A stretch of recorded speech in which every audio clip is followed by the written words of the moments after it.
How are you guys doing? Okay, we have two more readers. We have another student who has shown up, Curtis, and we are so happy to have students and teachers who are involved in the Ethnic Studies program participate in this reading, so we really thank you for coming out. Please welcome Curtis. I'm a little older than a student. Oh, I'm so sorry. That's all right. I misunderstood. No, that's a good diss. Curtis teaches. He teaches Chicano literature. Yes. At which school? Tucson. At Tucson High School. So a real sorry far about drive that. from here. Okay. Please welcome Curtis.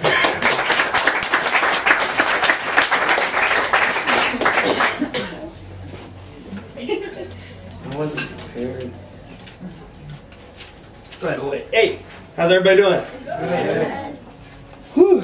I want to say thank you for all of us for tonight and for showing up. And thank you for all the talented folks that that have just read, that I've heard since I've been here. I've been here for a little while, so I've heard more than just showing up. But haven't heard everybody. We're at a press conference right now with the parents of some of our students and youth that protested and through this civil disobedience on Tuesday, and the parents spoke beautifully, so much more eloquently than I think I've ever spoken, and that was a bit intimidating.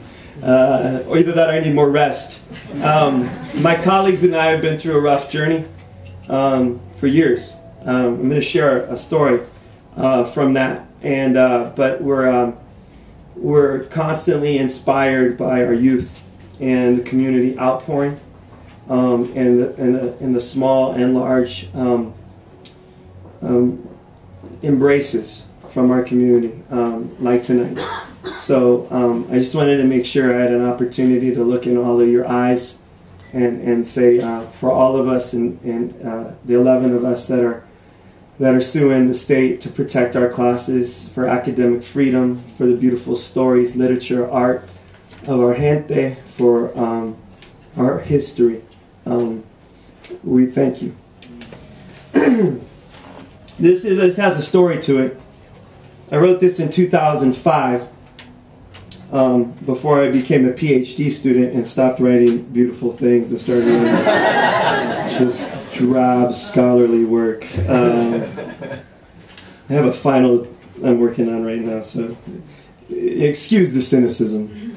Anyways, I wrote it because our students at Tucson High in 2005 in the spring, they petitioned the school to not only offer Chicano literature and Chicano studies at the junior level, but to have senior component as well. They did this because all of my pleas earlier in the year had fallen upon deaf ears, that this is what the students needed. That the assistant principal and my department head at the time, my protocol and chain of command, blew me off. I'm sure nobody understands what that's like. So the kids asked me, what do we do? They asked me and one of my colleagues, who's one of the 11, Norma Gonzalez, they asked us, what do we do? So, well, you can petition.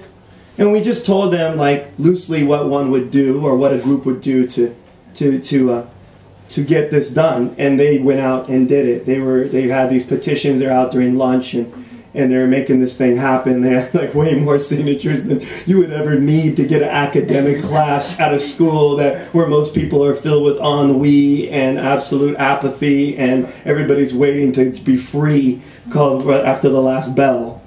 And we were impressed, and so they moved forward, but as is the case, they went to the site council, and I made sure I wasn't there, because otherwise you get accused of indoctrination, that you're telling the kids and manipulating what they do.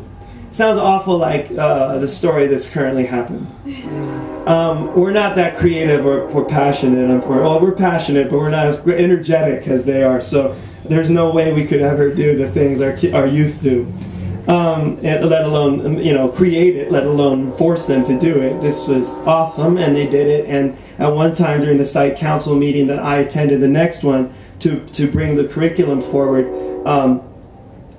a site council member looked at the principal and said, "This is the first time a group of students have ever come in here and asked for an academic course. What are you going to do about that?"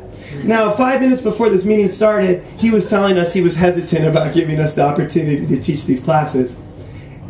And then all of a sudden, after that address by that site council member, he was like, "Oh, we're on it. We'll meet right after the meeting." Fast forward to the spring, and the fall. So that was the spring. We got the classes. It was a beautiful moment. And since then, we've grown to 16 classes, 8 literature and 8 history, which are very much in danger of going away on Tuesday night, this next Tuesday. Long story short, a document circulated around our school from a department that I will not name because I don't want to be telling too many stories out of school. That said, one of the suggestions for the master schedule should be eliminate unnecessary classes, i.e. Latino literature. And that was the only unnecessary class in a school of 3,000 students that was listed on this document. So I got a hold of it through some good friends, and I showed it to our students, and they got upset. And long story short, it caused a major desmadre at our school. And I never was the same person again at that school. I definitely became not only a teacher, not only an activist, but a teacher activist. A label that I grew into as the days went by, and that I'm very proud to claim. A lot of people think those words shouldn't go together, but when you see what happens when elected officials ignore time and time again, people of power and administration ignore time and time again the beautiful pleas of our students, their words, their calls to the audience, the interchanges in our classrooms when they come and visit, the extra surveillance and scrutiny that we've been under. When you see all of that democracy squelched and attempted to be killed, well, then you become a teacher activist, because that is not right. So they had to sit down, these folks that wrote this, with our students. And I had to sit down and get a nalgada, because that was the only way that they were going to be able to move forward. But the only way I was going to be able to move forward was knowing that my students got a piece of them for that one sit down, where they could tell them what that word unnecessary meant to them. A class they fought, the class that they they got the right to learn in and grow together with me, collaborate to build something beautiful. And so they felt probably pretty bad at the end of that. So I took my nalgada, because I knew they probably would, because I knew my students. I feel the same way today with what's going on right now. So I dug this poem out for you tonight, because now it's a bigger picture. It's not just one unnecessary class, it's an unnecessary history. And no matter what Dr. Stegman says, or Dr. Petticone, or any of the other board members that will vote for this on Tuesday, that's what they're telling us. They're telling us that we're not good enough, that we haven't worked well enough together as students and teachers to allow our spaces to continue to prosper as is. Even with all the crazy caca coming down from Phoenix, and all the crazy scrutiny that we've had through the media, and all the name calling and the personal attacks y todo, we still haven't done enough. Not to them, we haven't. To them, we're still unnecessary. So, this is titled, I should tell you one more thing. When the meeting was scheduled between the kids and the students, and because I said, you just give me that one thing, you let the kids talk to the students and these faculty members. I go, just give me that one thing. He said, my principal said, that sounds great. My students went down and invited them to this talk, and the response was like, we'd like to get together. And they said, the head of the department at the time, and she meant this, believe it or not, innocently. She said, are you going to sing and dance for us? Wow. The girls came up and told me that. And I went, no, seriously, what'd she say? That's crazy. Come on, you can't be saying it. That's what she said. So this is titled, We Don't Sing and Dance for You. And here's a quote by Sherman Alexie before I get started. Because you give something a name does not mean your name matters. Sherman Alexie. I know this word, unnecessary, you use to humiliate this room of love, to scar our beautiful dark faces. This word created carefully to make us tiny, to usher us back to the cracks, to the corners, to the shadows of this school, to the mops, to the mowers, to the diapers in your mind. But we have Mexica, magic, medicina. We will cure your word. Watch Frida repaint the Sistine Chapel with unnecessary. Unnecessary will raise Che's huesos, carve la cara de Dolores on Mount Rushmore. The bullets melt for Malcolm, blocked by unnecessary. Ships of Cortez blown back to Spain with unnecessary. Unnecessary, the grito of our revolution. We will unnecessary our gente with love. Feed the hungry with unnecessary. Free Mumia, Leonard with unnecessary. Millions of jovencitos, brown, black, white, red, yellow faces will unnecessarily learn to transform their raging souls, their barrios, their ghettos, their racist country in our unnecessary classes. And Las Adelitas will ride again. A Chicana sworn in as La Presidente. And the same millions of smiling faces will know your word will be so unnecessary. Thank you.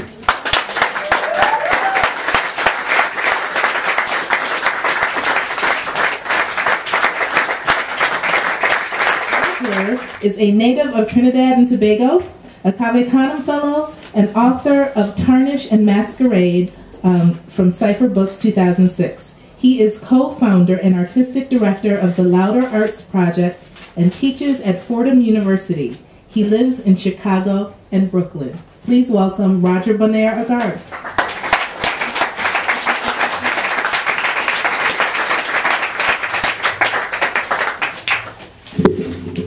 Hey, Tucson. So those of us in the rest of the country, of course, are looking on with some awe at this whole attack on ethnic studies. And as is our wont, I think, someone mentioned earlier the idea of people are saying Arizona is the new South. And, people have been, we in the North like to talk about the South a lot. But I think those of us who are involved in education, especially on the high school level, I also teach in the prisons in Chicago, are really well aware that this is just really maybe a more heightened model of what's happening in the rest of the country. And it is really probably just a further on idea from the fact that we have CEOs now leading all our school districts across the country. So I want to say that those people who are involved in the fight or who are trying to find out more about the fight, understand that Arizona is where we all headed if we don't fuck with what's happening down here. You know what I mean? So I wanted to start off by saying that this piece is, I think, like all pieces of work or writing that are kind of pushing back against hegemony, also part of this fight to eradicate ethnic studies from the schools here. So here's the story. In 2010, there was an all-black penguin discovered in Antarctica. True story. And apparently, this has happened before. There's about a 1 in, I think the number is 250,000 genetic chances you can have an all-black or an all-white penguin. So it wasn't strange, but the media kind of really got crazy in talking about the all-black penguin. So the quote, the epigraph that begins the poem is from a Reuters news report, and then you'll see the poem. I've started a whole series of poems about this penguin. The penguin takes a gun to go see Happy Feet, things like that. Anyway, this is from the Reuters news report. An all-black penguin has been discovered in Antarctica. It seems to be assimilating nicely. It has even found itself a black and white mate. Recently discovered all-black penguin seems unafraid to defy convention. Biologists say the animal has lost control of its pigmentation. Other than that, the animal appears to be perfectly healthy. Look at the size of those legs, said one scientist. It's an absolute monster. The all-black penguin speaks. 17 facts you did not know about me. 1. I was born here, raised here, met my mate, and warmed my eggs here. 2. Fully 10 seasons passed before you noticed me. Don't make up theories now, Johnny-come-lately. 3. Penguins are colorblind. 4. Fuck your bell curve, motherfucker. I know that's not a fact, it's an imperative. Penguins deliberately don't read so we wouldn't have to learn words like assimilate, like discriminate, like mutate. 6. We pray every day. It's a simple chant. Evolve, evolve, evolve. 7. Can't you see it's getting warmer? Don't you see the ice melting? 8. I know the word rhetorical, bitch. Nah. I'm actually the same size as all the other penguins. 10. You suffer from ocular negrophobia, the condition in which all black things look really large and scary. Yes, I know that's a fact about you, motherfucker. 11. I hate you. 12. I don't believe in the same God as you. 13. Evolve, evolve, evolve. 14. There are 2 other all blacks. We do not know each other. 15.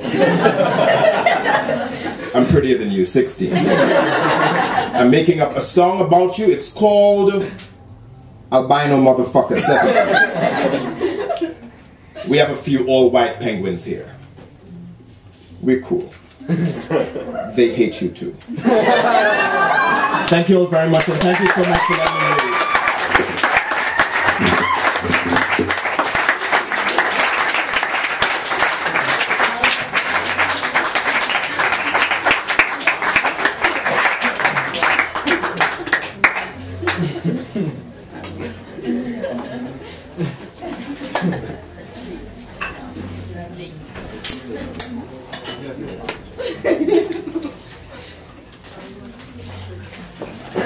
Yeah, so